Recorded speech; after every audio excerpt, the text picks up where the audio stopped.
buonasera, buonasera, benvenuti al Teatro a casa tua, una nuova puntata della rubrica dell'ERT dedicata ai protagonisti e alle protagoniste della scena teatrale. Quest'oggi continuiamo a parlare di Circuito Aperto, la nostra rassegna che porta a casa vostra degli spettacoli teatrali direttamente dai teatri del Friuli Venezia Giulia. E quest'oggi per la prima volta ci colleghiamo effettivamente con uno di questi teatri, dove si trovano gli ospiti di oggi. Quindi diamo subito il benvenuto a Maria Giulia Campioli e Claudio Mariotti del Teatro al Quadrato, dal Teatro Comunale di Monfalcone. Benvenuti.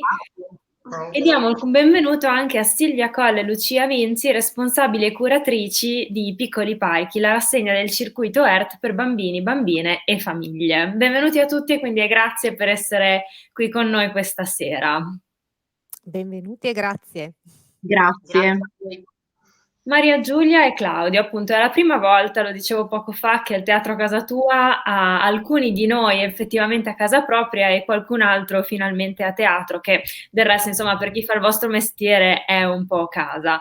Monfalcone non è una piazza, non è un teatro a caso, perché è uno dei teatri dove si stava svolgendo Piccoli Palchi, che è la nostra rassegna per famiglie, anch'essa diciamo sospesa e modificata per poter rispettare le norme anti-Covid. Abbiamo deciso però ugualmente di presentare all'interno di Circuito Aperto un appuntamento dedicato ai bambini e alle bambine e lo spettacolo è proprio Mi piace, che sarà trasmesso in streaming dal Comunale di Monfalcone questa domenica, quindi il 14 febbraio alle ore 17. Quindi Maria Giulia, Claudio, che effetto fa tornare a teatro e rivolgersi al vostro giovanissimo pubblico, però questa volta attraverso uno schermo?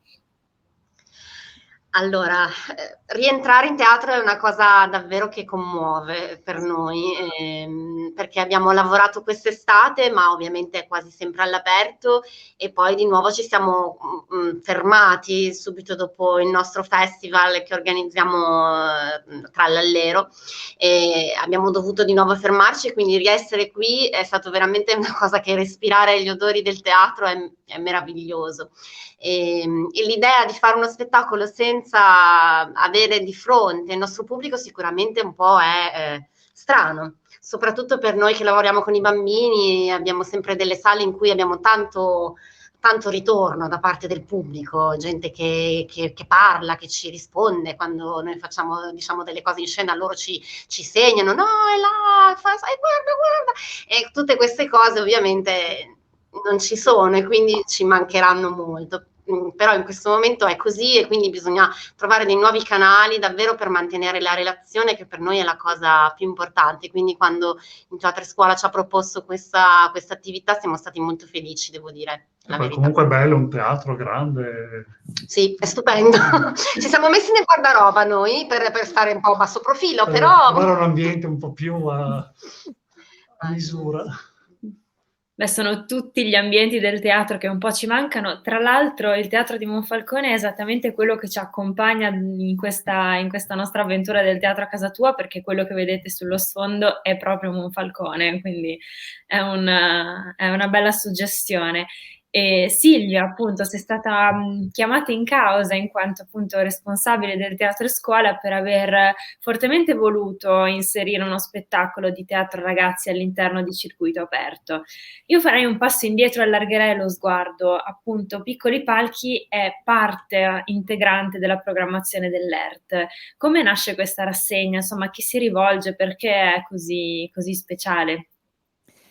È proprio fortissimamente voluta da me, Lucia, e sostenuto ovviamente dall'ERT, questo spazio dedicato alle famiglie, quindi ai bambini e a chi li accompagna a teatro nell'ambito della programmazione dell'ente regionale teatrale. Da sempre i Piccoli Palchi nascono come volontà di concentrare i nostri soci, cioè coloro che hanno i teatri occupati dalle stagioni di prosa, di musica, di danza, adesso che siamo multidisciplinari, concentrarli anche su un'altra parte di comunità, che è la comunità dei bambini, che esiste in tutte le piazze. Esistono i bambini, esistono le famiglie. Quindi abbiamo da subito, proprio questo è l'inizio dei Piccoli Palchi, cercato un dialogo con le amministrazioni e chi ha un teatro per dire: ricordati che tra tutta l'attività che puoi immaginarti è l'attività per i cittadini e tra i cittadini ci sono anche i bambini.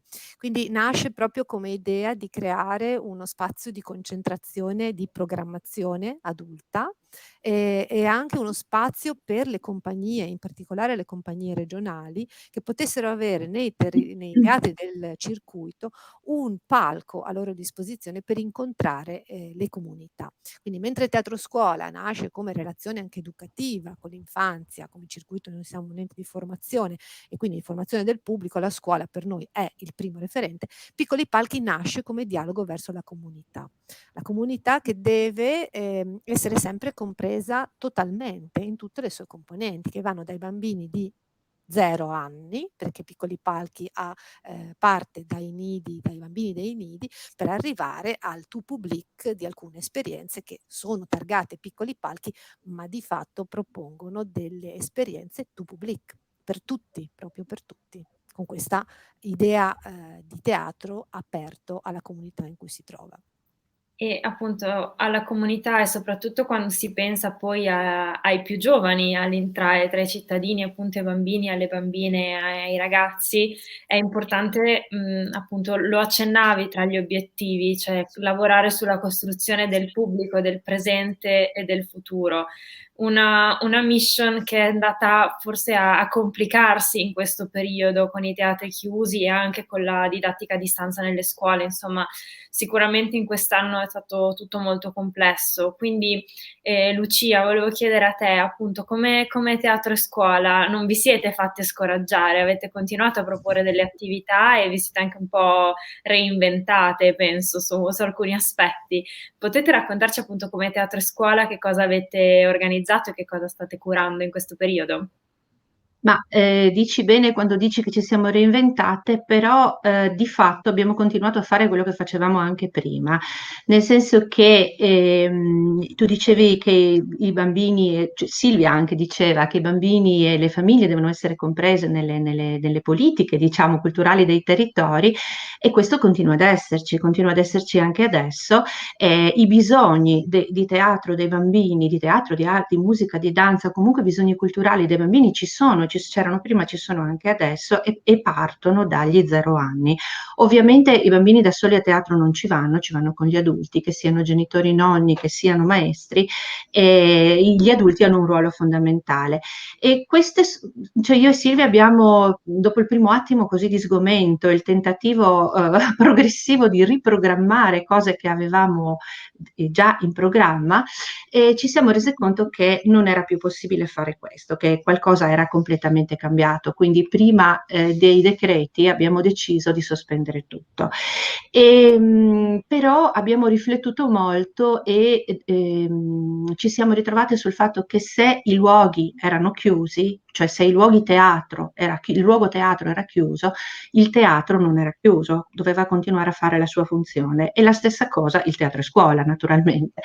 Quindi ci siamo così arrabattate in un primo momento, ci siamo messe in ascolto molto fortemente subito dopo, abbiamo cercato di studiare, dal ascoltare quello che facevano gli altri, anche altri settori, non solamente il settore teatrale, il settore culturale in genere, che spesse volte ci dà degli spunti e dei suggerimenti molto interessanti. E abbiamo cercato di costruire, cercando di mantenere fortissima la relazione con gli adulti che poi andranno a lavorare con i bambini. Questi adulti sono in primis gli insegnanti, perché il teatro scuola è un po' l'attività principale, no, dell'ERT rispetto all'infanzia, assieme ai piccoli palchi, però le proporzioni sono diverse, ma anche con gli adulti artisti. Quindi la nostra azione si rivolta da un lato alla formazione degli adulti, che per noi adulti significa sia insegnanti, ma anche amministratori pubblici, anche educatori in genere, tutte le persone che in qualche modo hanno a che fare con l'infanzia, e gli artisti che abbiamo cercato di stimolare, pungolare, interessare a queste problematiche, occasioni che questo tempo ci offre, perché il nostro pubblico è il pubblico di adesso principalmente, poi in futuro deciderà quello che vuole, però i bambini sono bambini adesso e quindi per noi era molto importante cercare di formare una comunità adulta di diversi soggetti con al centro i bisogni educativi, culturali, artistici dei bambini. Nel concreto abbiamo fatto della formazione attraverso una piattaforma che abbiamo costruito e che stiamo ancora costruendo sul sito teatroescuola.it, e adesso il nostro lavoro principale è quello di ascoltare le scuole, veramente un lavoro di ascolto che è molto interessante in questa fase, perché ha riportato gli adulti a occuparsi davvero di bisogni di bambini, nel senso, mi spiego, non ci chiedono più voglio uno spettacolo sul cibo perché quest'anno lavoro sul cibo, ma voglio degli strumenti che mi aiutino a continuare la mia relazione con i miei allievi, nel caso delle scuole, con i miei figli, con i bambini del mio comune, nel caso di altri adulti. Questo sostanzialmente è quello che cerchiamo di fare in tantissimi modi, che vabbè, insomma, sarebbe troppo lungo adesso elencare. Scopriremo sul sito che Esatto. abbiamo citato, che appunto è stato anche rinnovato e implementato da poco. Ma vediamo appunto allo spettacolo, quindi a Mi piace, uno spettacolo che i bimbi di alcune scuole della regione hanno già avuto il piacere di vedere. Maria Giulia e Claudio, vi chiederei di raccontarci appunto la storia che portate in scena e come nasce l'idea di Mi piace. Allora, l'idea di Mi piace nasce da una curiosità di Maria Giulia, nello specifico, che scorrendo, incontrando un libro che avevamo per nostra figlia, che si chiama Adoro, ci siamo imbattuti in queste piccole micro storie, non possiamo proprio chiamarle così, dove questa bambina elencava tutta una serie di cose che le piaceva fare, dalle più semplici alle più strampalate. E abbiamo detto, ma su questo sarebbe bello provare a lavorarci. E allora da lì siamo partiti come spunto, poi sviluppando tutto un altro percorso di ricerca, abbiamo avuto la possibilità di lavorare, l'abbiamo rappresentato in diverse scuole in regione, ma soprattutto prima abbiamo fatto un lavoro di laboratorio proprio con il teatro e scuola all'interno dei nidi e delle scuole dell'infanzia, per cui portavamo alcuni oggetti, alcuni strumenti di sperimentazione nostre che poi si ritrovano nello spettacolo, dalle valigie alle palline, i cuscini, la musica, ed è stato costruire un po' strada, passo dopo passo, appunto questo percorso per arrivare poi alla realizzazione finale. E una cosa che a noi piace molto di solito è cercare delle vie parallele di ispirazione, quindi anche andando a cercare nell'arte contemporanea in questo caso come provare a inserire degli stimoli da riportare nello spettacolo. L'abbiamo trovato soprattutto attraverso, diciamo così, una generale idea di pulizia, di colori, di accostamenti cromatici da portare in scena.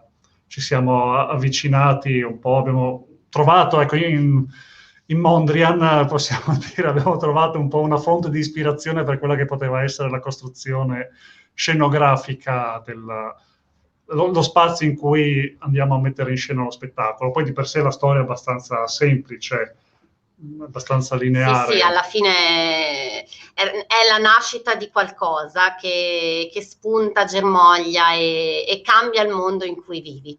Questo è. E la voglia di farlo di prendersene cura, ecco, per noi questo è un concetto molto importante.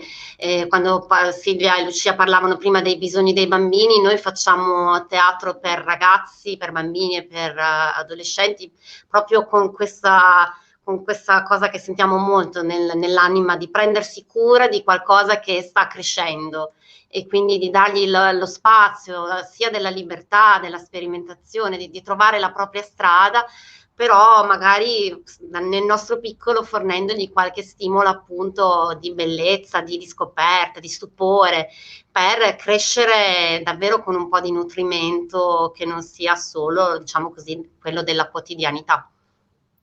Infatti abbiamo visto appunto nelle scene, si parte da una scena molto semplice in cui è il bianco il colore principale, e poi vediamo i colori che si aggiungono, portando appunto diversità e bellezza sulla scena.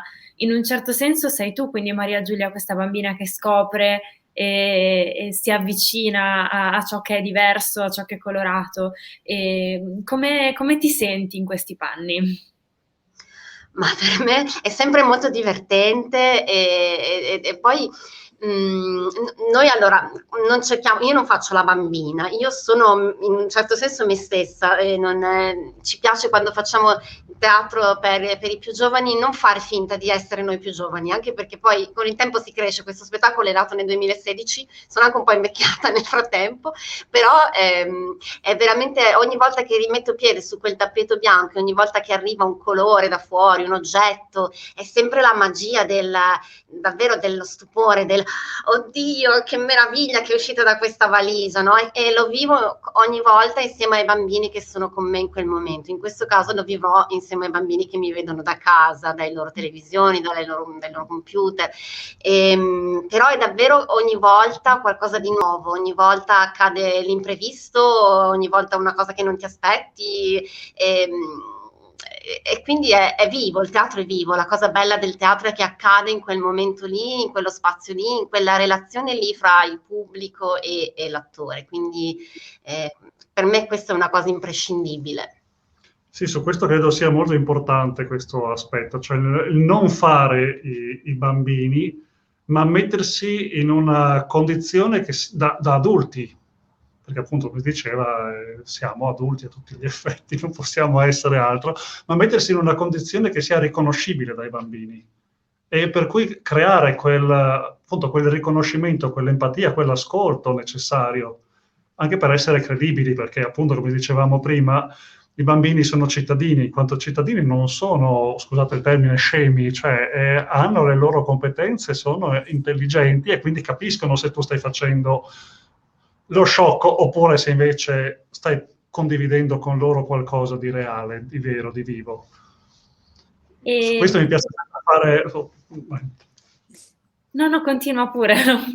No, facevo l'esempio, di solito mi piace dire, c'è un adulto che si mette a giocare con una macchinina a pedali, è ridicolo, patetico e poco credibile, cioè gioca ma non gioca in una dimensione credibile, mentre se vediamo la finale di pallavolo delle Olimpiadi, cioè l'adulto li gioca, ma gioca con un trasporto e con una emotività per cui il bambino si riconosce anche in quel gioco come qualcosa di forte, fino ad emozionarsi, a gioire per la vittoria, a piangere per la sconfitta, ma però è un'emozione condivisa, non è una finta partecipazione a qualcosa di un mondo infantile, ecco. Certo, quindi sì, un'autenticità nel dialogo e nella relazione con il vostro pubblico, che è a tutti gli effetti tale, indipendentemente poi dall'età anagrafica.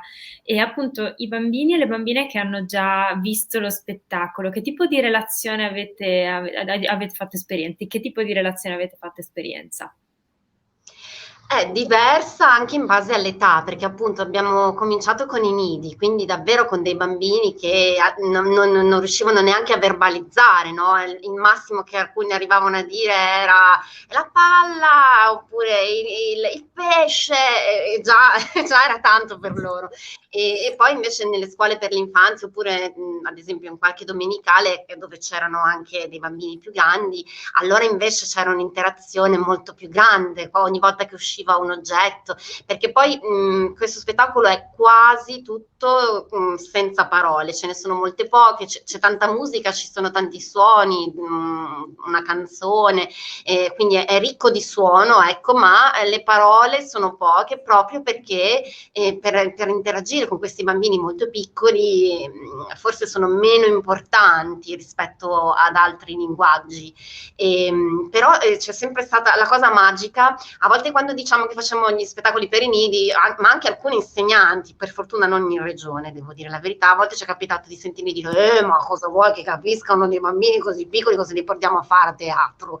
E invece è proprio bello quando vedi i loro occhi spalancati e per mezz'ora dei bambini che se no di solito si distraggono molto facilmente, perché è normale che sia così, sono catturati davvero da queste cose, e quindi questo è magico, è quello che ci piace del nostro lavoro. Poi ecco, quando invece capita alla fine, per dire, di una domenicale, ma anche nelle scuole ci è capitato con una qualche insegnante, che alla fine sono venute loro come adulti a dire questo spettacolo mi ha commosso, allora è ancora un'altra cosa in più, perché sei riuscita a creare un pezzetto di arte che ha toccato il bambino piccolo e anche il bambino grande, e questo è per noi il top, se si riesce a fare.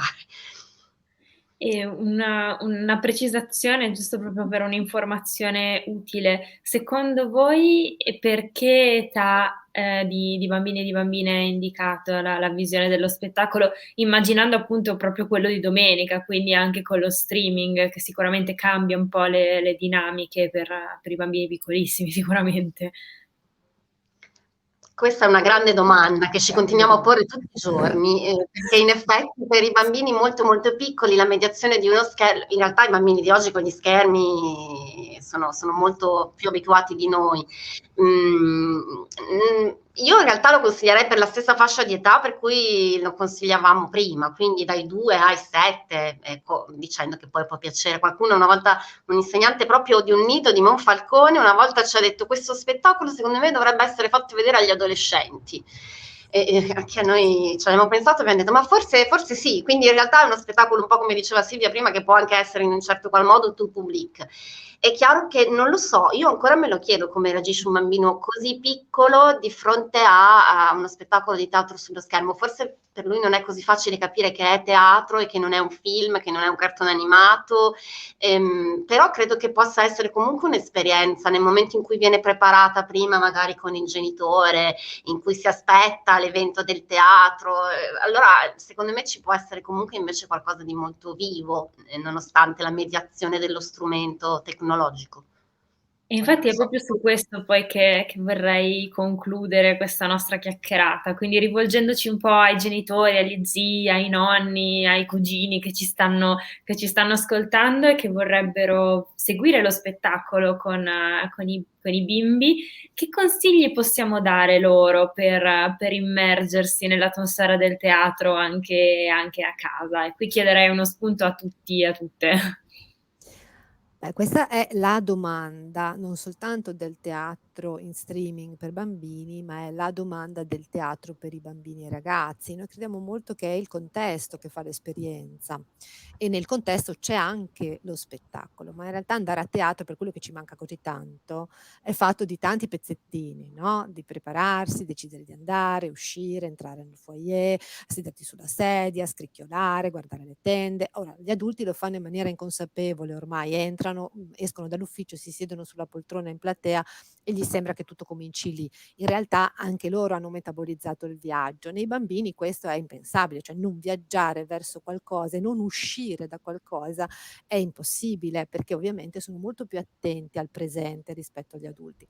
Quindi l'unica cosa che possiamo sicuramente dire è che deve essere un tempo condiviso da parte della famiglia, un tempo rituale, cioè nel senso che devi metterti l'idea che fai qualcosa insieme, grandi e piccoli, non funzionerebbe in altro modo, non è Peppa Pig che possiamo lasciarli in babysitting, non funzionerebbe, che è il tempo del teatro, quindi hai i ritmi del teatro e come tale va garantito la qualità del tempo. Quindi bisogna decidere che inizia e allora vado in un certo posto, mi siedo in un certo modo, magari vestito in un certo modo, cioè mi preparo, sto facendo qualcosa insieme a te, e questo deve essere chiaro, perché se i bambini sentono che chi è con loro è lì davvero per fare qualcosa insieme, questo già tiene la relazione. Allora, anche se il ritmo non è quello a cui sono abituati nel montaggio del filmato, e fortunatamente questo non è il teatro in streaming. Il teatro in streaming ha il suo tempo, i suoi respiri. Maria Giulia respirerà tanto quanto respirava dal vivo, e questo si vede. Se diamo questo tempo e lo prepariamo ritualmente con un inizio, funzionerà senza problemi, ma deve essere concentrazione di adulti. Devi veramente credere di stare facendo qualcosa insieme a loro, altrimenti il teatro che vive solo della relazione, puff, ma vi dirò di più, anche se li porti a teatro senza questa concentrazione non funziona. I bambini lo sanno se tu li hai solo trasportati in un altro posto e non stanno davanti alle cose. Cioè gli artisti fanno molta più fatica ad agganciare la relazione quando la famiglia come nucleo è distratta. Il teatro ci devi credere. Allora la magia di cui diceva Maria Giulia accade. Ma se gli adulti sono distratti, si puff. perde.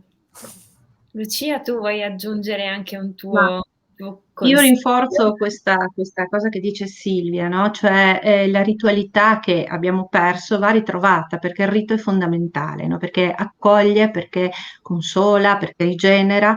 Certo, nel rito c'è la fisicità, la corporeità di solito, no? Normalmente, se pensiamo alla parola rito, che però noi dobbiamo declinare in altro modo, no? C'è la presenza fisica nostra in casa, la famiglia, la mamma, il papà, i nonni, chi c'è, i fratelli, questo che diceva Silvia, il sedersi accanto, vicino, il sentirsi, a trovare anche un abbraccio, un contatto fisico preciso, ma c'è anche la corporeità di chi è sulla scena, che non è il cartone animato. Questo si capisce immediatamente, perché appunto i respiri e i tempi sono alti. E poi vorrei aggiungere che la distanza e la vicinanza non vengono dati dallo schermo, ma dall'intenzione con la quale ci si mette di fronte allo schermo e chi è dall'altra parte con l'intenzione che ha di mettersi in relazione con chi sta di fronte. Per cui certamente sono cambiate le dinamiche, però il nucleo centrale, la sostanza rimane uguale, cioè il contatto, il trovare una relazione che magari in teatro a volte non si trova, magari lo schermo invece sì, non lo so, io ho vissuto delle esperienze di questo tipo, no? Però sicuramente va pensato molto bene il contesto, ecco, questo sicuramente, sempre, ma in questo caso ancora di più. Anche per far, se posso aggiungere, lo spazio si trasforma, si entra in un'altra dimensione, anche se il divano è sempre lo stesso di prima, però in quel momento diventa altro. Maria Giulia, Claudio, anche a voi chiedo, appunto abbiamo parlato della ritualità del teatro anche attraverso uno schermo, abbiamo parlato dell'importanza del contesto, del condividere questo momento. A voi chiedo proprio come concludere un'esperienza di teatro in streaming, perché dal vostro punto di vista si conclude con la fine dello spettacolo e con l'assenza appunto di quella relazione dell'applauso proprio. E a distanza come si può ricreare questo momento conclusivo? Come si può ricreare? Beh, l'applauso è un bel vuoto, nel senso che di solito era la conclusione, il momento in cui ci si libera, si esce dalla tensione. Si può applaudire anche tra pochi intimi. Sì, infatti, noi magari non lo sentiremo, ma secondo me è bello se qualcuno davanti allo schermo ha voglia di applaudire, ci arriverà la loro energia attraverso l'etere, secondo me. Perché è importante anche per chi segue, non solo per l'attore che è sul palco, ma avere un momento appunto rituale di chiusura. Quindi l'applauso è un modo davvero per chiudere che funziona, che mette in moto le mani, che mette in moto il corpo, e quindi appunto la corporeità ritrova la sua presenza. Poi ecco, a noi come attori mancherà sicuramente anche magari il momento finale in cui di solito ci fermavamo alla fine degli spettacoli per parlare con i bambini, per fargli vedere alcuni oggetti un po' più da vicino, per ascoltarli loro, nei loro, se avevano bisogno di dirci delle cose. Questo ci mancherà, ma è anche vero che attraverso gli strumenti tecnologici di oggi ci possono lasciare dei commenti alla fine dello spettacolo, o se vogliono inviare magari appunto alert o anche a noi di Teatro al Quadrato, dei disegni, delle foto. Io penso che questo anche sia un modo per interagire in qualche modo alla fine dello spettacolo, e quindi volentieri risponderemo se qualcuno avrà delle domande o ci dirà delle cose, giusto? Sì. Sì, Se a noi farebbe posso, molto piacere. sì, se posso solo dire, noi come Piccoli Palchi abbiamo un vademecum più o meno per i genitori, e vi ricordo solo una piccola differenza tra domanda legittima e domanda illegittima alla fine dello spettacolo. Cari genitori, se dopo lo spettacolo volete tessere un dialogo, ci sono delle domande che non dovete fare, sono quelle di cui sapete già la risposta. Se sapete già la risposta, non fate la domanda. Se invece non sapete la risposta, del tipo come ti sei sentito, com'è andata, ecco, quella è una domanda legittima che muove sicuramente ciò che mi piace e avrà messo come semino nella partecipazione. È l'unica consiglio che ci sentiamo di dire. Ecco, come adulti non è un'interrogazione, purtroppo a volte tendono, no, gli adulti a interrogare per ansia i propri figli: "Hai capito? Allora hai visto che è uscito questo? Ma sei sicuro di aver capito il passaggio?" Non è questo. Avete vissuto qualcosa insieme, facciamo domande di cui non sappiamo le risposte. Magari poi te le fanno anche loro, e quelle sono le più divertenti, quelle che mancheranno a Teatro al Quadrato, ed è il perché le compagnie di teatro ragazzi non se ne vanno mai alla fine dello spettacolo, perché per loro lo spettacolo inizia lì, quando raccolgono quell'ascolto che nutre ogni volta la replica successiva. Saremo felici anche di poter essere noi un po' un cestino in cui raccogliere i pensieri e le condivisioni, appunto le foto, le domande dei bambini e delle famiglie che seguiranno lo spettacolo, e quindi io ringrazio Maria Giulia Campioli e Claudio Mariotti di Teatro Il Quadrato, dando appuntamento appunto a questa domenica, il 14 febbraio alle ore 17, in streaming sulla pagina dell'ERT di Teatro e Scuola e del Teatro Comunale di Monfalcone, quindi avrete tanti modi per poter seguire questo spettacolo, oltre che sul canale YouTube dell'Art Friuli Venezia Giulia. Ringrazio anche appunto anche Silvia Colli e Lucia Vinzi di Piccoli Palchi di Teatro e Scuola per averci accompagnato. Il Teatro a Casa Tua torna giovedì prossimo con una nuova puntata sempre dedicata a circuito aperto. Sul nostro sito artfvg.it potete trovare tutto il programma di febbraio, con appunto la speranza poi di ritrovarsi presto fisicamente a teatro. Quindi grazie a tutti per averci seguiti e buona serata.